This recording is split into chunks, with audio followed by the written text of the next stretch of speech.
ಗಣಪತಿ ಶಾರದಾ ಗುರುಭ್ಯೋ ನಮಃ.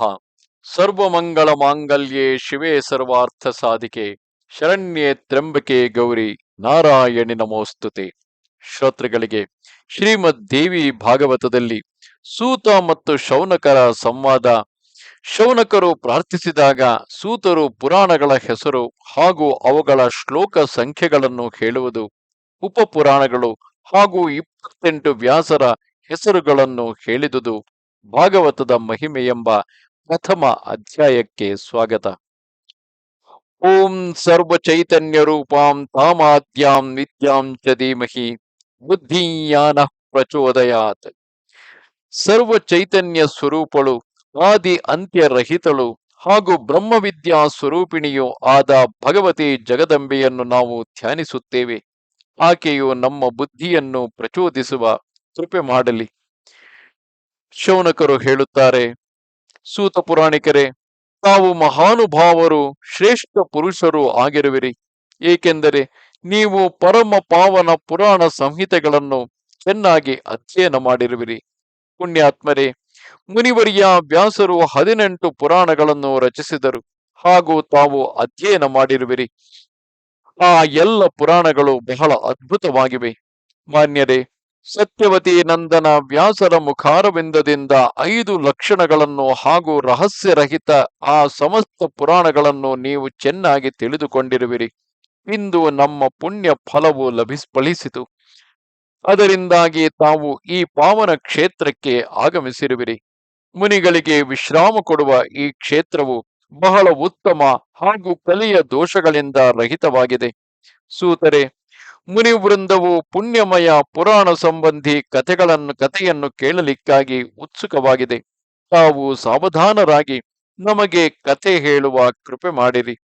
ಮಹಾಭಾಗರೇ, ತಾವು ಸಂಪೂರ್ಣ ಶಾಸ್ತ್ರಗಳನ್ನು ತಿಳಿದವರು, ತ್ರಿವಿಧ ತಾಪಗಳಿಂದ ರಹಿತರು ಆಗಿರುವಿರಿ. ತಮ್ಮ ಆಯಸ್ಸು ಎಂದಿಗೂ ಕ್ಷೀಣಿಸದಿರಲಿ. ಪೂಜ್ಯರೇ, ಈಗ ನೀವು ವೇದ ಸಂಬಂಧಿ ಪುರಾಣವನ್ನು ಹೇಳುವ ಕೃಪೆ ಮಾಡಿರಿ. ಸೂತರೆ, ಕಿವಿಗಳಿದ್ದು ಶ್ರವಣದ ಸ್ವಾದದಿಂದ ಪರಿಚಿತನಾಗಿರುವ ಮನುಷ್ಯನು ಪುರಾಣವನ್ನು ಕೇಳದಿದ್ದರೆ ಹತಭಾಗ್ಯನೇ ಸರಿ. ಷಡ್ರಸಗಳ ಸ್ವಾದದಿಂದ ನಾಲಿಗೆಯು ತೃಪ್ತವಾಗುವಂತೆಯೇ ವಿದ್ವಾನ್ ಪುರುಷನ ವಚನಗಳಿಂದ ಕರ್ಣೇಂದ್ರಿಯಗಳಿಗೆ ಮಹಾ ಆನಂದವಾಗುತ್ತದೆ ಎಂಬುದು ಎಲ್ಲರೂ ಬಲ್ಲರು. ಹಾವುಗಳಿಗೆ ಕಿವಿಗಳಿರುವುದಿಲ್ಲ, ಆದರೂ ಮಧುರ ಸ್ವರಗಳನ್ನು ಕೇಳಿ ಅದು ತನ್ನನ್ನು ತಾನೇ ಮರೆತು ಬಿಡುತ್ತವೆ. ಹಾಗಿರುವಾಗ ಕಿವಿಗಳುಳ್ಳ ಮನುಷ್ಯನು ಸದ್ವಾಣಿಯನ್ನು ಕೇಳದಿದ್ದರೆ ಅವನನ್ನು ಕಿವುಡನೆಂದೇ ಹೇಳಬೇಕು. ಆದ್ದರಿಂದ ಸೌಮ್ಯರೇ, ನೀವೆಲ್ಲ ವಿಪ್ರಗಡನ ಕಥೆಯನ್ನು ಕೇಳುವ ಅಭಿಲಾಷೆಯಿಂದ ಸಾವಧಾನರಾಗಿ ಈ ನೈಮಿಷಾರಣ್ಯದಲ್ಲಿ ಕುಳಿತಿರುವರು. ಕಲಿಯ ಭಯದಿಂದ ಇವರಿಗೆ ತುಂಬಾ ದುಃಖವಾಗುತ್ತಾ ಇದೆ. ಹೇಗೋ ಸಮಯ ಕಳೆಯುತ್ತದೆ. ಅಜ್ಞಾನಿ ಜನರ ಸಮಯವು ವಿಷಯ ಚಿಂತನದಲ್ಲಿ ಮತ್ತು ವಿದ್ವಾಂಸರ ಸಮಯ ಶಾಸ್ತ್ರಾವಲೋಕನದಲ್ಲಿ ಕಳೆಯುತ್ತದೆ ಎಂಬುದು ಅನುಭವ ಸಿದ್ಧವಾಗಿದೆ. ನಮ್ಮ ಸಿದ್ಧಾಂತಗಳನ್ನು ಪರಿಪುಷ್ಟಗೊಳಿಸುವ ಅನೇಕ ಅದ್ಭುತ ಶಾಸ್ತ್ರಗಳು ಇವೆ. ಅವುಗಳಲ್ಲಿ ಬಗೆ ಬಗೆಯ ಸಿದ್ಧಾಂತಗಳ ವಿವೇಚನೆ ಮಾಡಲಾಗಿದೆ ಹಾಗೂ ಅವುಗಳ ಪುಷ್ಟಿಗಾಗಿ ಪ್ರಬಲ ಪ್ರಮಾಣಗಳನ್ನು ಕೊಡಲಾಗಿದೆ. ವೇದಾಂತವನ್ನು ಸಾತ್ವಿಕವೆಂದು, ಮೀಮಾಂಸೆಗಳನ್ನು ರಾಜಸವೆಂದು, ನ್ಯಾಯವನ್ನು ತಾಮಸವೆಂದು ಹೇಳಲಾಗಿದೆ. ಸೌಮ್ಯರೇ, ಹಾಗೆಯೇ ತಾವು ಹೇಳಿದ ಪಂಚಲಕ್ಷಣಗಳುಳ್ಳ ಪುರಾಣಗಳು ಸಾತ್ವಿಕ, ರಾಜಸ, ತಾಮಸ ಭೇದದಿಂದ 3 ಪ್ರಕಾರಗಳಿವೆ. ತಮ್ಮ ಮುಖಾರವಿಂದದಿಂದ ಹೊರಟ ಪರಮ ಪಾವನ ದೇವಿ ಭಾಗವತವು 5ನೆಯ ಪುರಾಣವಾಗಿದೆ. ಇದು ವೇದದಷ್ಟೇ ಆದರಣೀಯವಾಗಿದೆ. ಪುರಾಣಗಳ ಎಲ್ಲ ಲಕ್ಷಣಗಳು ಇದರಲ್ಲಿ ಓತಪ್ರೋತವಾಗಿವೆ. ಈಗ ಅದನ್ನು ಸಂಕ್ಷೇಪವಾಗಿ ವರ್ಣಿಸಲಾಗಿತ್ತು. ಇದರ ಶ್ರವಣದಿಂದ ಮುಮುಕ್ಷುಗಳು ಮುಕ್ತರಾಗುವರು. ಈ ಪರಮಾದ್ಭುತ ಪುರಾಣವು ಧರ್ಮದಲ್ಲಿ ಅಭಿರುಚಿಯನ್ನು ಉಂಟು ಮಾಡುವುದು, ಅಭಿಲಾಷೆಗಳನ್ನು ಪೂರ್ಣ ಮಾಡುವುದು ಆಗಿದೆ. ಈಗ ತಾವು ಈ ದಿವ್ಯ ಮಂಗಲಮಯ ಭಾಗವತ ಪುರಾಣವನ್ನು ವಿಸ್ತಾರವಾಗಿ ಹೇಳುವ ಕೃಪೆ ಮಾಡಬೇಕು. ಎಲ್ಲ ಬ್ರಾಹ್ಮಣರು ಬಹಳ ಆದರದಿಂದ ಕೇಳಲು ಉತ್ಸುಕರಾಗಿದ್ದಾರೆ. ಧರ್ಮಜ್ಞರೇ, ನೀವು ವ್ಯಾಸರ ಮುಖಾರವಿಂದದಿಂದ ಈ ಪ್ರಾಚೀನ ಸಂಹಿತೆಯ ಜ್ಞಾನವನ್ನು ಚೆನ್ನಾಗಿ ಪಡೆದಿರುವಿರಿ. ಏಕೆಂದರೆ ಆ ಗುರುಗಳಲ್ಲಿ ನಿಮಗೆ ಅಚಲವಾದ ಶ್ರದ್ಧೆಯಿದೆ ಮತ್ತು ನಿಮ್ಮಲ್ಲಿ ಎಲ್ಲ ಸದ್ಗುಣಗಳು ತುಂಬಿವೆ. ಸರ್ವಜ್ಞರೇ, ತಾವು ಹೇಳಿದ ಅನೇಕ ಪುರಾಣಗಳನ್ನು ನಾವು ಕೇಳಿರುವೆವು. ಆದರೆ ಅವುಗಳನ್ನು ಕೇಳಿ ದೇವತೆಗಳು ಅಮೃತ ಪಾನದಿಂದ ಎಂದು ಬೇಸರಿಸುವುದಿಲ್ಲವೋ ಹಾಗೆಯೇ ನಮಗೂ ತೃಪ್ತಿಯಾಗುತ್ತಿಲ್ಲ. ಸೂತರೆ, ಆ ಅಮೃತಕ್ಕೆ ಧಿಕ್ಕಾರವಿರಲಿ. ಅದನ್ನು ಕುಡಿದವರು ಎಂದೂ ಮುಕ್ತರಾಗಲಾರರು. ಆದರೆ ಈ ಪುರಾಣ ಧನ್ಯವಾಗಿದೆ. ಅದನ್ನು ಕೇಳುವುದರಿಂದಲೇ ಮನುಷ್ಯನನ್ನು ಅವು ಮುಕ್ತಗೊಳಿಸುತ್ತವೆ. ಸೂತರೆ, ಅಮೃತ ಪಾನ ಮಾಡಲು ನಾವು ಸಾವಿರಾರು ಯಜ್ಞಗಳನ್ನು ಮಾಡಿದೆವು. ಆದರೂ ನಮಗೆ ಶಾಂತಿ ಸಿಗಲಿಲ್ಲ. ಏಕೆಂದರೆ ಯಜ್ಞಗಳ ಫಲವು ಸ್ವರ್ಗವಾಗಿದೆ. ಸ್ವರ್ಗವನ್ನು ಭೋಗಿಸಿದ ಬಳಿಕ ಅಲ್ಲಿಂದ ಪತನವಾಗಬೇಕಾಗುತ್ತದೆ. ಹೀಗೆ ಈ ಸಂಸಾರ ಚಕ್ರದಲ್ಲಿ ಬಂದು ಹೋಗುವ ಕ್ರಿಯೆ ಸದಾ ನಡೆಯುತ್ತಾ ಇರುತ್ತದೆ. ಸರ್ವಜ್ಞ ಸೂತರೆ, ಈ ತ್ರಿಗುಣಾತ್ಮಕ ಜಗತ್ತಿನಲ್ಲಿ ಕಾಲಚಕ್ರದ ಪ್ರೇರಣೆಯಿಂದ ಸದಾ ಸುತ್ತುತ್ತಿರುವ ಮನುಷ್ಯನಿಗೆ ಜ್ಞಾನವಾಗದೆ ಮುಕ್ತಿ ಸಿಗುವುದು ಎಂದಿಗೂ ಸಂಭವವಿಲ್ಲ. ಆದ್ದರಿಂದ ತಾವು ಪರಮ ಪಾವನ ಭಾಗವತವನ್ನು ಹೇಳುವ ಕೃಪೆ ಮಾಡಿರಿ. ಈ ಪುರಾಣವು ಸಮಸ್ತ ರಸಗಳಿಂದ ಪರಿಪೂರ್ಣವಾಗಿದೆ. ಅತ್ಯಂತ ಪವಿತ್ರವು, ಗೋಪನೀಯವು, ಮುಕ್ತಿಕಾಮಿ ಜನರು ಬಯಸುವ ಮುಕ್ತಿಯನ್ನು ಕರುಣಿಸುವುದು ಆಗಿದೆ. ಸೂತ ಪುರಾಣಿಕರು ಹೇಳುತ್ತಾರೆ, ಶ್ರೀಮದ್ ದೇವಿ ಭಾಗವತವು ಅತ್ಯಂತ ಪವಿತ್ರ ಹಾಗೂ ವೇದ ಪ್ರಸಿದ್ಧವಾಗಿದೆ. ಇದರ ಸಂಬಂಧದಲ್ಲಿ ಮಹಾನುಭಾವರಾದ ನೀವು ಪ್ರಶ್ನೆ ಮಾಡಿದ್ದರಿಂದ ನಾನು ಧನ್ಯನು, ಭಾಗ್ಯಶಾಲಿಯು, ಪರಮ ಪಾವನನು ಆದೆನು. ಈಗ ನಾನು ಅದನ್ನು ಹೇಳುವೆನು. ಈ ಪುರಾಣವು ಸಮಸ್ತ ಶ್ರುತಿಗಳ ಅರ್ಥದಿಂದ ಅನುಮೋದಿತವು. ಅಖಿಲ ಶಾಸ್ತ್ರಗಳ ರಹಸ್ಯವು ಆಗಮಗಳಲ್ಲಿ ತನ್ನ ಅನುಪಮ ಸ್ಥಾನವನ್ನು ಹೊಂದಿದೆ. ಇದು ಯೋಗಿಗಳಿಗೆ ಮುಕ್ತಿಯನ್ನು ಕರುಣಿಸುವಂತಹದು. ಬ್ರಹ್ಮಾದಿ ದೇವತೆಗಳಿಂದ ಸುಸೇವಿತವೂ ಆಗಿದೆ. ಪ್ರಧಾನ ಮುನಿಗಳು ಉತ್ತಮ ಸ್ತೋತ್ರಗಳಿಂದ ಸದಾ ಚಿಂತಿಸುವ ಭಗವತಿ ಜಗದಂಬೆಯ ಸುಕೋಮಲ ಚರಣಗಳನ್ನು ವಂದಿಸಿ ಇಂದು ನಾನು ಈ ಪುರಾಣವನ್ನು ವಿಸ್ತಾರವಾಗಿ ಹೇಳಲು ಉದ್ಯುಕ್ತನಾಗುತ್ತೇನೆ. ದ್ವಿಜರಿರ, ಇದು ರಸಗಳ ಭಂಡಾರವಾಗಿದೆ. ಇದರಲ್ಲಿ ಎಲ್ಲೆಡೆ ಭಗವತಿಯ ಭಕ್ತಿಯೇ ತುಂಬಿದೆ. ಆದ್ದರಿಂದ ಭಗವತಿಯ ಹೆಸರಿನಿಂದಲೇ ಅರ್ಥಾತ್ ಶ್ರೀಮದ್ ದೇವಿ ಭಾಗವತವೆಂಬ ಹೆಸರಿನಿಂದ ಈ ಪುರಾಣವು ಪ್ರಸಿದ್ಧವಾಗಿದೆ. ಉಪನಿಷತ್ತುಗಳಲ್ಲಿ ವಿದ್ಯಾ ಹೆಸರಿನಿಂದ ಪ್ರಸಿದ್ಧಳು. ಆದ್ಯ, ಪರ, ಸರ್ವಜ್ಞ ಮುಂತಾದ ನಾಮಾಂತರವುಳ್ಳವಳು. ಸಂಸಾರದ ಬಂಧನವನ್ನು ಕಡಿದು ಹಾಕುವುದರಲ್ಲಿ ಕುಶಲಳು. ಸರ್ವತ್ರವೂ ಸತ್ತ ರೂಪದಿಂದ ಇರುವವಳು. ದುಷ್ಟರಿಂದ ತಿಳಿಯಲ್ಪಡದವಳು. ಮುನಿಗಳ ಧ್ಯಾನಕ್ಕೆ ಗೋಚರಳು ಆದ ಭಗವತಿ ಜಗದಂಬೆಯು ಈ ಕಾರ್ಯದಲ್ಲಿ ಸಫಲತೆಯನ್ನು ಕರುಣಿಸುವ ಕೃಪೆ ಮಾಡಲಿ. ತನ್ನ ತ್ರಿಗುಣಾತ್ಮಿಕ ಶಕ್ತಿಯಿಂದ ಈ ಸತ್ ಅಸತ್ ಸಮಸ್ತ ಜಗತ್ತನ್ನು ರಚಿಸಿ ಅದರ ರಕ್ಷೆಯಲ್ಲಿ ತತ್ಪರಳಾಗಿರುವವಳು. ಪ್ರಳಯ ಕಾಲದಲ್ಲಿ ಎಲ್ಲವನ್ನು ಉಪಸಂಹಾರ ಮಾಡಿ ಒಬ್ಬಂಟಿಗಳಾಗಿ ರಮಣ ಮಾಡುವುದು ಸ್ವಾಭಾವಿಕ ಗುಣವುಳ್ಳವಳು ಆದ ಚರಾಚರ ಜಗತ್ತನ್ನು ಸೃಷ್ಟಿಸುವ ಭಗವತಿ ಜಗದಂಬೆಯನ್ನು ನಾನು ಮನಸ್ಸಿನಲ್ಲಿ ಧ್ಯಾನಿಸುವೆನು. ಬ್ರಹ್ಮದೇವರು ಈ ಅಖಿಲ ಜಗತ್ತಿನ ಸೃಷ್ಟ ಆಗಿದ್ದಾರೆ ಎಂಬುದು ಪುರಾಣಗಳ ವೈದಿಕರ ಮಾತಾಗಿದೆ ಹಾಗೂ ಇದು ಚೆನ್ನಾಗಿ ತಿಳಿದಿದೆ. ಜೊತೆಗೆ ಬ್ರಹ್ಮದೇವರ ಜನ್ಮವು ಭಗವಾನ್ ವಿಷ್ಣುವಿನ ನಾಭಿಕಮಲದಿಂದ ಆಯಿತು ಎಂಬುದನ್ನು ಹೇಳುತ್ತಾರೆ. ಹೀಗಿರುವಾಗ ಬ್ರಹ್ಮದೇವರು ಸ್ವತಂತ್ರ ಸೃಷ್ಟ ಹೇಗಾದರು? ಭಗವಾನ್ ವಿಷ್ಣುವನ್ನು ಕೂಡ ಸ್ವತಂತ್ರ ಸೃಷ್ಟ ಎಂದು ಹೇಳಲಾಗುವುದಿಲ್ಲ. ಅವನು ಮಹಾಶೇಷನ ಮೇಲೆ ಮಲಗಿದ್ದನು. ನಾಭಿಯಿಂದ ಕಮಲವು ಹೊರಟು ಅದರ ಮೇಲೆ ಬ್ರಹ್ಮದೇವರು ಪ್ರಕಟರಾದರು. ಆದರೆ ಶ್ರೀಹರಿಯು ಯಾವುದಾದರೂ ಆಧಾರದ ಮೇಲೆ ಅವಲಂಬಿತನಾಗಿದ್ದನು. ಅವನ ಆಧಾರಭೂತ ಕ್ಷೀರ ಸಮುದ್ರವನ್ನು ಸ್ವತಂತ್ರ ಸೃಷ್ಟ ಎಂದು ಹೇಳಲಾಗುವುದಿಲ್ಲ. ಏಕೆಂದರೆ ಅದು ರಸವಾಗಿದೆ. ರಸವು ಪಾತ್ರೆಯಿಲ್ಲದೆ ನಿಲ್ಲಲಾರದು. ಯಾವುದಾದರೂ ರಸಕ್ಕೆ ಆಧಾರ ಇರಲೇಬೇಕು. ಆದ್ದರಿಂದ ಚರಾಚರ ಜಗತ್ತಿನ ಆಧಾರಭೂತ ಭಗವತಿ ಜಗದಂಬಿಕೆಯೇ ಸೃಷ್ಟ ರೂಪದಿಂದ ನಿಶ್ಚಿತಳಾಗಿದ್ದಾಳೆ. ನಾನು ಆಕೆಯಲ್ಲಿ ಶರಣಾಗುತ್ತೇನೆ. ಕಮಲ ಸ್ಥಿತ ಬ್ರಹ್ಮದೇವರಿಗೆ ದರ್ಶನವಾಯಿತು. ಭಗವಾನ್ ವಿಷ್ಣು ಯೋಗನಿದ್ರೆಗೆ ಅಧೀನನಾಗಿ ಶಯನ ಮಾಡುತ್ತಿದ್ದನು. ಆಗ ಆ ಪ್ರಭುವನ್ನು ಎಚ್ಚರಗೊಳಿಸಲು ಯಾರನ್ನು ಸ್ತುತಿಸಿದ್ದನೋ ಆ ಭಗವತಿ ಜಗದಂಬೆಗೆ ನಾನು ಶರಣು ಹೋಗುತ್ತೇನೆ. ಆ ಭಗವತಿಯು ಸಗುಣ ನಿರ್ಗುಣಳು, ಮುಕ್ತಿಯನ್ನು ಕರುಣಿಸುವವಳು, ಮಾಯಾ ಸ್ವರೂಪಿಯೂ ಆಗಿರುವಳು. ಈಗ ನಾನು ಆಕೆಯನ್ನು ಧ್ಯಾನಿಸಿ ಸಂಪೂರ್ಣ ಪುರಾಣಗಳನ್ನು ಹೇಳುವೆನು. ಮುನಿಗಳು ಕೇಳುವ ಕೃಪೆ ಮಾಡಬೇಕು. ಶ್ರೀಮದ್ ದೇವಿ ಭಾಗವತವು ಎಲ್ಲಕ್ಕಿಂತ ಉತ್ತಮ ಪಾವನ ಪುರಾಣವೆಂದು ತಿಳಿಯಲಾಗಿದೆ. ಇದರಲ್ಲಿ 18,000 ಶ್ಲೋಕಗಳು ಇವೆ. ಸಂಸ್ಕೃತ ಭಾಷೆಯಲ್ಲಿ ಇದರ ರಚನೆಯಾಗಿದೆ. ವೇದವ್ಯಾಸರು ಸುಂದರ 12 ಸ್ಕಂಧಗಳಿಂದ ಇದನ್ನು ರಚಿಸಿರುವರು. ಇಡೀ ಪುರಾಣದಲ್ಲಿ 318 ಅಧ್ಯಾಯಗಳಿವೆ. ಪ್ರಥಮ ಸ್ಕಂಧದಲ್ಲಿ 20, ದ್ವಿತೀಯದಲ್ಲಿ 12, ತೃತೀಯದಲ್ಲಿ 20, ಚತುರ್ಥದಲ್ಲಿ 25, ಪಂಚಮದಲ್ಲಿ 35, ಷಷ್ಠದಲ್ಲಿ 31, ಸಪ್ತಮದಲ್ಲಿ 40, ಅಷ್ಟಮದಲ್ಲಿ 24, ನವಮದಲ್ಲಿ 50, ದಶಮದಲ್ಲಿ 13, ಏಕಾದಶದಲ್ಲಿ 24 ಮತ್ತು ದ್ವಾದಶ ಸ್ಕಂದದಲ್ಲಿ 14 ಅಧ್ಯಾಯಗಳಿವೆ. ಹಾಗೂ 18,000 ಶ್ಲೋಕಗಳಿವೆ. ಸರ್ಗ, ಪ್ರತಿಸರ್ಗ, ವಂಶ, ವಂಶಾನುಕೀರ್ತನ, ಮನ್ವಂತರ ವರ್ಣನೆ ಮೊದಲಾದ ಪುರಾಣದ 5 ಲಕ್ಷಣಗಳು ಇದರಲ್ಲಿ ಇವೆ.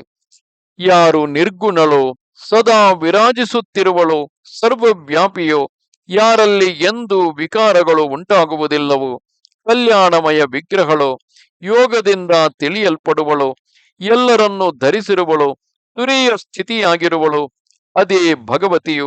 ಸಾತ್ವಿಕ, ರಾಜಸ, ತಾಮಸ ಶಕ್ತಿಗಳಿಂದ ಸ್ತ್ರೀ ಆಕೃತಿಯಲ್ಲಿ ಮಹಾಲಕ್ಷ್ಮಿ, ಮಹಾಸರಸ್ವತಿ, ಮಹಾಕಾಳಿಯ ರೂಪದಿಂದ ಪ್ರಕಟವಾಗುವಳು. ಪ್ರಪಂಚದ ಅವ್ಯವಸ್ಥೆಯನ್ನು ಹೋಗಲಾಡಿಸಲು ಇವಳ ಅವತಾರವಾಗುತ್ತದೆ. ಈ 3 ಶಕ್ತಿಗಳು ಶರೀರ ಧರಿಸುವುದನ್ನೇ ಸರ್ಗ ಎಂದು ಶಾಸ್ತ್ರಜ್ಞರು ತಿಳಿಸುತ್ತಾರೆ. ಸೃಷ್ಟಿ, ಸ್ಥಿತಿ, ಸಂಹಾರದ ಕಾರ್ಯವನ್ನು ನಿರ್ವಹಿಸಲು ಬ್ರಹ್ಮ, ವಿಷ್ಣು, ರುದ್ರ ರೂಪಗಳಿಂದ ಈ ಆದ್ಯಾಶಕ್ತಿಯು ಪ್ರಕಟವಾಗುವುದನ್ನು ಪ್ರತಿಸರ್ಗವೆಂದು ತಿಳಿಯಲಾಗಿದೆ. ಚಂದ್ರವಂಶಿ ಮತ್ತು ಸೂರ್ಯವಂಶಿ ರಾಜರುಗಳ ಉಪಾಖ್ಯಾನ ಹಾಗೂ ಹಿರಣ್ಯಕಶಿಪು ಮೊದಲಾದ ದೈತ್ಯರ ಪ್ರಸಂಗದ ವರ್ಣನೆಯನ್ನು ವಂಶ ಎಂದು ಹೇಳಲಾಗಿದೆ. ಸ್ವಯಂಭುವ ಮನುವೆ ಮೊದಲಾದ ಮುಖ್ಯ ಮನುಗಳ ವರ್ಣನೆ ಹಾಗೂ ಅವರ ಸಮಯವನ್ನು ನಿರ್ಣಯಿಸಲ್ಪಟ್ಟಿತೋ ಅದು ಮನ್ವಂತರ ಎಂದು ವಿಖ್ಯಾತವಾಗಿದೆ. ಆ ಮನುಗಳ ವಂಶಾವಳಿಯ ವಿಸ್ತೃತ ವರ್ಣನೆಯು ವಂಶಾನುಚರಿತವಾಯಿತು. ಈ 5 ಲಕ್ಷಣಗಳಿಂದ ಈ ಪುರಾಣ ಸುಶೋಭಿತವಾಗಿದೆ. ಮಹಾನುಭಾವರಾದ ವ್ಯಾಸರು 1.25 ಲಕ್ಷ ಶ್ಲೋಕಗಳಲ್ಲಿ ರಚಿಸಿದ ಮಹಾಭಾರತವನ್ನು ಇತಿಹಾಸವೆಂದು ಹೇಳುತ್ತಾರೆ. ಮಹಾಭಾರತದಲ್ಲಿಯೂ ಈ 5 ಲಕ್ಷಣಗಳಿವೆ. ವೇದಗಳು 4 ಇದ್ದು 5ನೆಯದು ಮಹಾಭಾರತವಾಗಿದೆ. ಅದನ್ನು ವೇದ ತುಲ್ಯವೆಂದು ತಿಳಿಯಲಾಗಿದೆ. ಆಗ ಶೌನಕರು ಕೇಳಿದರು, ಸೂತ ಪುರಾಣಿಕರೇ, ನೀವು ಸರ್ವಜ್ಞಾನ ಸಂಪನ್ನರಾಗಿರುವಿರಿ. ಈಗ ನಾವು ಪುರಾಣಗಳು ಎಷ್ಟಿವೆ, ಅವುಗಳಲ್ಲಿ ಎಷ್ಟೆಷ್ಟು ಶ್ಲೋಕಗಳಿವೆ, ಇದನ್ನು ಕೇಳಲು ಬಯಸುವೆವು. ವಿಸ್ತಾರವಾಗಿ ಹೇಳುವ ಕೃಪೆ ಮಾಡಬೇಕು. ನಾವು ಕಲಿಯ ತುಳಿತಕ್ಕೆ ಹೆದರಿ ನೈಮಿಷಾರಣ್ಯದಲ್ಲಿ ನೆಲೆಸಿದ್ದೇವೆ. ಬ್ರಹ್ಮದೇವರು ತನ್ನ ಮನಸ್ಸಿನಿಂದ ಒಂದು ಚಕ್ರವನ್ನು ನಿರ್ಮಿಸಿ ನಮಗೆ ಕೊಟ್ಟು, ನೀವು ಇದರ ಆಶ್ರಯದಲ್ಲೇ ಇರಿ ಮತ್ತು ಈ ಚಕ್ರದ ಹಿಂದೆಯೇ ಹೋಗಿರಿ. ಇದರ ಅರೆ ಅಂದರೆ ನೇಮಿ ಎಲ್ಲಿ ಮುರಿದು ಹೋಗುವುದೋ ಆ ಸ್ಥಳವೇ ಪರಮ ಪಾವನವಾಗಿದೆ. ಅಲ್ಲಿ ಎಂದು ಕಲಿಯುಗದ ಪ್ರಭಾವ ಬೀಳಲಾರದು. ಆದ್ದರಿಂದ ಕೃತಯುಗವು ಬರುವವರೆಗೆ ನೀವು ಅಲ್ಲೇ ಇರಿ ಎಂದು ಆದೇಶಿಸಿದರು. ಆಗ ನಾವು ಬ್ರಹ್ಮದೇವರ ಆಜ್ಞೆಯನ್ನು ಶಿರಸಾವಹಿಸಿ ಅವರ ಮಾತುಗಳನ್ನು ನೆನೆದು ಸಂಪೂರ್ಣ ದೇಶವನ್ನು ನೋಡುವ ಇಚ್ಛೆಯಿಂದ ಕೂಡಲೇ ಹೊರಟೆವು. ಇಲ್ಲಿಗೆ ಬಂದು ಎಲ್ಲರ ಎದುರಿಗೆ ಈ ಚಕ್ರವನ್ನು ತಿರುಗಿಸಿದೆವು. ಇಲ್ಲಿ ಅದರ ನೇಮಿ ಮುರಿದು ಬಿತ್ತು. ಆದ್ದರಿಂದ ಈ ಪರಮ ಪಾವನ ಸ್ಥಾನವು ನೈಮಿಷಾರಣ್ಯವೆಂದು ಕರೆಯಲ್ಪಟ್ಟಿತು. ಇಲ್ಲಿ ಕಲಿಯ ಬೇಳೆ ಬೇಯುವುದಿಲ್ಲ. ಆದ್ದರಿಂದ ಕಲಿಕಾಲಕ್ಕೆ ಹೆದರಿ ಮುನಿಗಳು, ಸಿದ್ಧರು, ಮಹಾತ್ಮರು ಸೇರಿ ನಾವು ಇಲ್ಲಿ ಒಂದಾಗಿ ನೆಲೆಸಿರುವೆವು. ಕೃತಯುಗವು ಬರುವ ತನಕ ಹೇಗೋ ಕಾಲಕ್ಷೇಪವಾಗುತ್ತಾ ಇದೆ. ಸೂತರೆ, ಈಗ ಭಾಗ್ಯದಿಂದಲೇ ನಿಮ್ಮ ದರ್ಶನವಾಗಿದೆ. ಈಗ ತಾವು ವೇದ ಸಂಬಂಧಿ ಪಾವನ ಪುರಾಣಗಳ ಕಥೆಯನ್ನು ಹೇಳುವ ಕೃಪೆ ಮಾಡಿರಿ. ಸೂತ ಪುರಾಣಿಕರೇ, ನಿಮ್ಮ ಬುದ್ಧಿಯು ಬಹಳ ವಿಲಕ್ಷಣವಾಗಿದೆ. ಎಲ್ಲ ಜನರು ತಮ್ಮ ಮುಖಾರವಿಂದದಿಂದ ಕಥೆ ಕೇಳಲು ಉತ್ಸುಕರಾಗಿದ್ದಾರೆ. ಈಗ ನಮಗೂ ಬೇರೆ ಯಾವುದೇ ಕೆಲಸವಿಲ್ಲ. ನಾವು ಮನಸ್ಸನ್ನು ಏಕಾಗ್ರವಾಗಿಸಿಕೊಂಡಿದ್ದೇವೆ. ಸೂತರೆ, ತಾವು ದೀರ್ಘಕಾಲದವರೆಗೆ ಬಾಳಿರಿ. ಎಂದಿಗೂ ನಿಮ್ಮ ಬಳಿಗೆ ಸುಖ, ದುಃಖ, ಸಂತಾಪಗಳು ಬರಲಾರವು. ಈಗ ನೀವು ಪುಣ್ಯಮಯ ಹಾಗೂ ಕಲ್ಯಾಣಕಾರಿ ದೇವಿ ಭಾಗವತವನ್ನು ಹೇಳುವ ಕೃಪೆ ಮಾಡಿರಿ. ಅದರಲ್ಲಿ ಧರ್ಮ, ಅರ್ಥ, ಕಾಮ ಈ ಮೂರು ಪುರುಷಾರ್ಥಗಳ ವರ್ಣನೆ ವಿಸ್ತಾರವಾಗಿದೆ. ಬ್ರಹ್ಮವಿದ್ಯೆಯನ್ನು ಹೇಳಲಾಗಿದೆ. ಮತ್ತೆ ಅದನ್ನು ತಿಳಿದುಕೊಂಡಾಗ ಮೋಕ್ಷವು ಸುಲಭವಾಗುತ್ತದೆ. ಸೂತರೆ, ವ್ಯಾಸರ ಮುಖಾರವಿಂದದಿಂದ ಹೊರಬಿದ್ದ ಈ ಪರಮ ಪಾವನ ಕಥೆಯು ಮನಸ್ಸನ್ನು ಮುಕ್ತಗೊಳಿಸುತ್ತದೆ. ಇದನ್ನು ಕೇಳಿ ನಮ್ಮ ಕಿವಿಗಳು ತೃಪ್ತವಾಗಿಯೇ ಇರುತ್ತವೆ. ಯಾವುದರಲ್ಲಿ ಎಲ್ಲ ಗುಣಗಳು ಇವೆಯೋ, ಸಂಪೂರ್ಣ ಜಗತ್ತನ್ನು ರಚಿಸುವ ಭಗವತಿ ಜಗದಂಬೆಯ ನಾಟ್ಯದಂತೆ ಇರುವ ಲೀಲೆಗಳಿಂದ ಓತಪ್ರೋತವಾಗಿದೆಯೋ, ಯಾವುದರ ಪ್ರಭಾವದಿಂದ ಎಲ್ಲ ಪಾಪಗಳು ವಿಲೀನವಾಗಿ ಹೋಗುತ್ತವೋ, ಆ ಪರಮ ಪಾವನ ಅದ್ಭುತ ಹಾಗೂ ಭಗವತಿಯ ನಾಮದಿಂದ ಶೋಭಿಸುವ ಶ್ರೀಮದ್ ದೇವಿ ಭಾಗವತವೆಂಬ ಪುರಾಣವನ್ನು ಪ್ರಕಟಿಸುವ ಕೃಪೆ ಮಾಡಿರಿ. ಸೂತ ಪುರಾಣಿಕರು ಹೇಳುತ್ತಾರೆ, ಮುನಿಗಳಿರ, ಕೇಳಿರಿ. ಸತ್ಯವತಿ ನಂದನ ವ್ಯಾಸರ ಮುಖಾರವಿಂದದಿಂದ ನಾನು ಕೇಳಿರುವ ಪುರಾಣಗಳನ್ನು ಕ್ರಮವಾಗಿ ನಿಮ್ಮ ಮುಂದೆ ಉಲ್ಲೇಖಿಸುವೆನು. ಮತ್ಸ್ಯ, ಮಾರ್ಕಂಡೇಯ, ಭವಿಷ್ಯ, ಭಾಗವತ, ಬ್ರಹ್ಮ, ಬ್ರಹ್ಮಾಂಡ, ಬ್ರಹ್ಮವೈವರ್ತ, ವಾಮನ, ವಾಯು, ವಿಷ್ಣು, ವಾರಾಹ, ಅಗ್ನಿ, ನಾರದ, ಪದ್ಮ, ಲಿಂಗ, ಗರುಡ, ಕೂರ್ಮ ಮತ್ತು ಸ್ಕಂದ ಇವು 18 ಪುರಾಣಗಳಾಗಿವೆ. ಮೊದಲನೆಯದು ಮತ್ಸ್ಯ ಪುರಾಣವಾಗಿದೆ. ಇದರಲ್ಲಿ 14,000 ಶ್ಲೋಕಗಳಿವೆ. ಅತ್ಯಂತ ಅದ್ಭುತ ಮಾರ್ಕಂಡೇಯ ಪುರಾಣದ ಶ್ಲೋಕ ಸಂಖ್ಯೆ 9,000ವಾಗಿದೆ.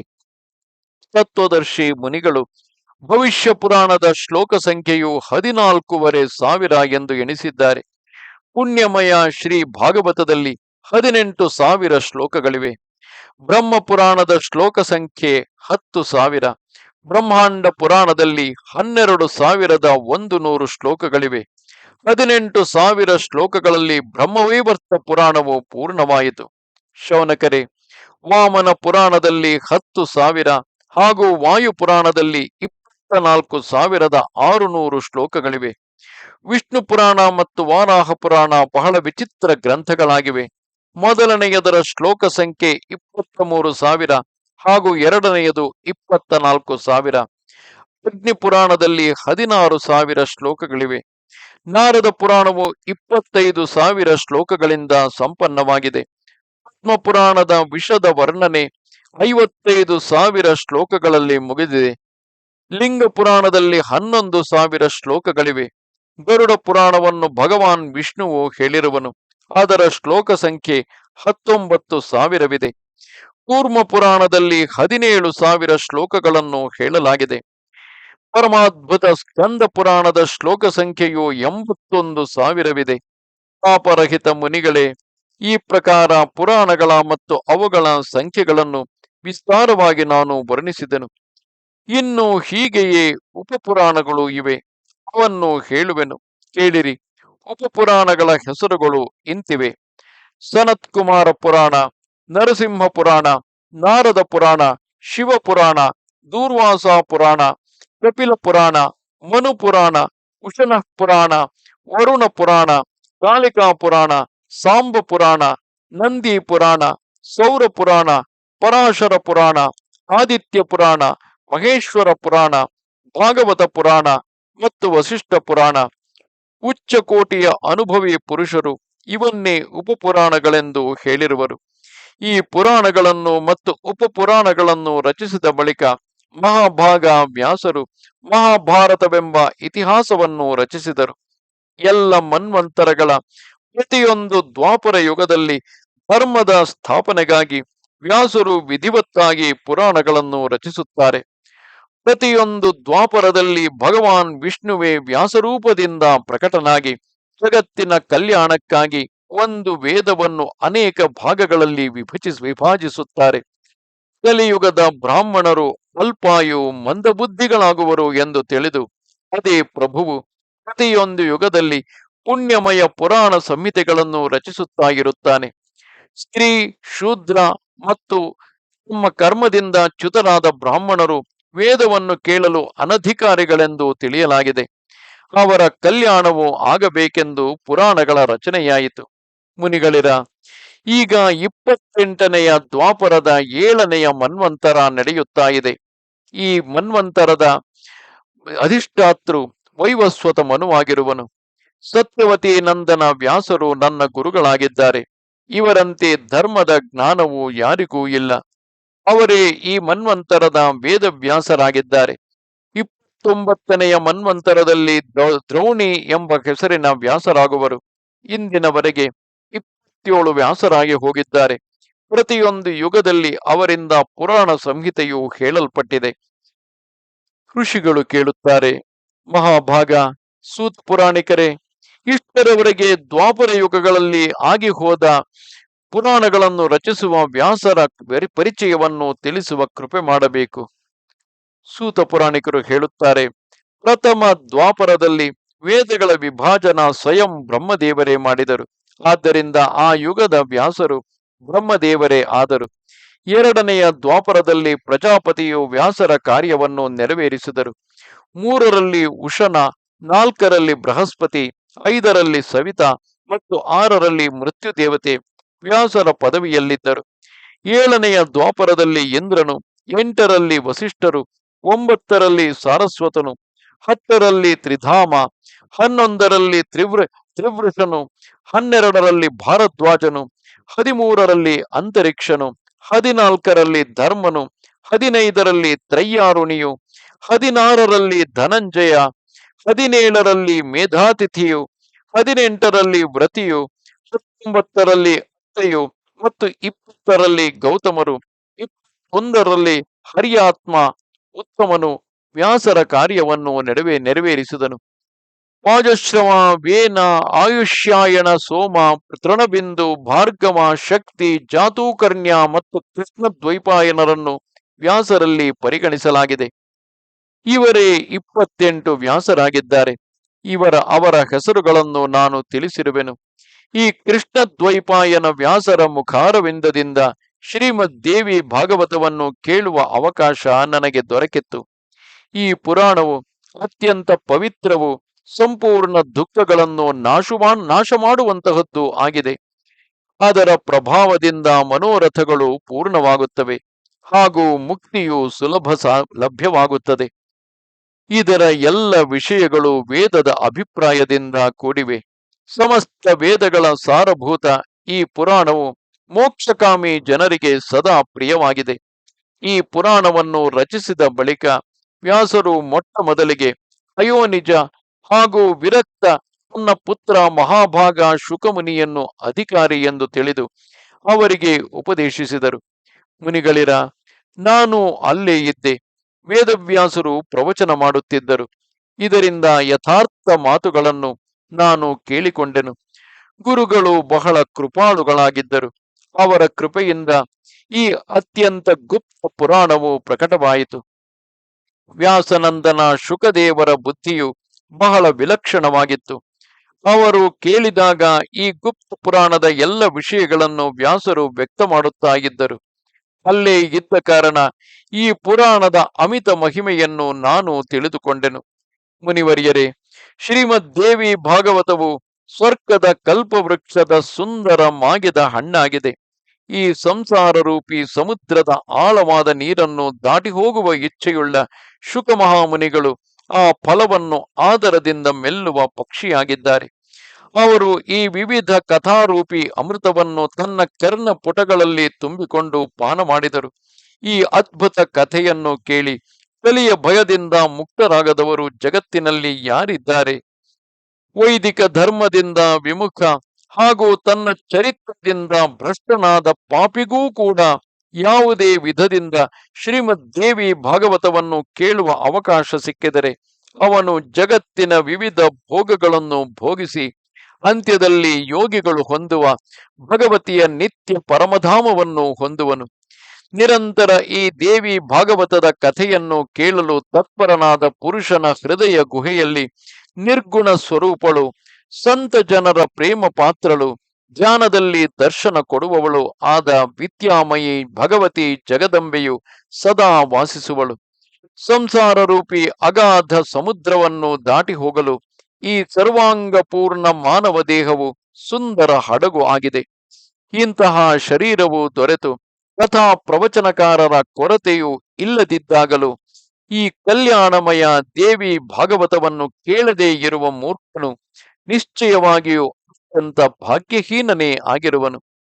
ವಿಚಾರಶೀಲ ಮಾನವ ಕಣು ಸಿಕ್ಕಿಯು, ಅಂದರೆ ವಿಚಾರಶೀಲವಾದಂತಹ ಮಾನವ ದೇಹ ಸಿಕ್ಕಿಯು, ಎರಡು ಕಿವಿಗಳು ಚೆನ್ನಾಗಿದ್ದು ಸರ್ವ ಮನೋರಥಗಳನ್ನು ಪೂರ್ಣ ಮಾಡುವ ರಸದ ಭಂಡಾರವಾದ ಪರಮ ಪಾವನ ಈ ಭಾಗವತ ಪುರಾಣವನ್ನು ಕೇಳದೆ ಆದರದಿಂದ ಪರರ ನಿಂದೆ ಪರರ ಚರ್ಚೆ ಕೇಳುವುದರಲ್ಲಿಯೇ ತೊಡಗಿರುವ ಮೂರ್ಖನು ಬದುಕಿದ್ದು ತಾನೇ ಏನು ಲಾಭ? ಅಂತಹವನು ಸತ್ತು ಹೋಗಬಾರದೇಕೆ? ನಮಸ್ತೆ ಶಾರದೆ ದೇವಿ ಕಾಶ್ಮೀರ ಪುರವಾಸಿನಿ ತ್ವಾಮಹಂ ಪ್ರಾರ್ಥೆಯೇ ನಿತ್ಯಂ ವಿದ್ಯಾದಾನಂಚ ದೇಹಿಮೆ. ನಮಸ್ಕಾರ.